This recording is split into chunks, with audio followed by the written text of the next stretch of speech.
I grew up in Canberra in the 80s, in a very leafy green suburb called Turner, with my mum and dad and sister and brother.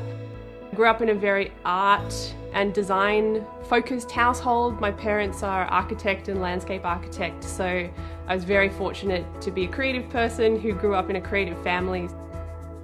The big shock for me when I went to school was the expectation of sitting still, the expectation of not doodling, of not moving, and sort of learning to read and write in very linear ways, which was really difficult for me.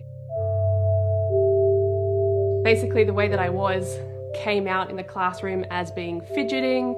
I was told that I was naughty, that I was being difficult, and because I had troubles with learning to read and write and do numbers, other kids also made fun of me for being stupid, and so I started to get this negative feedback of you're naughty and you're stupid.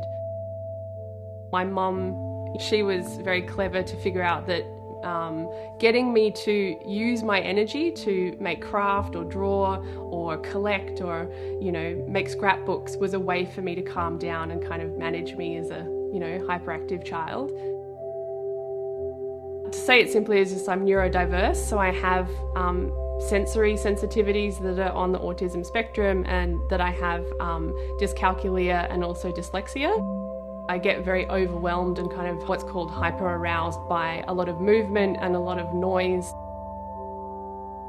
Doodling and doing these kind of visual maps in class help me to listen, understand, spatially shape information. So I've just always been doing that, and then as an adult, my partner actually saw the work that I do and he said, this would be so good in a business context, and that was kind of the door that opened into using visual note-taking in a corporate education workshop setting.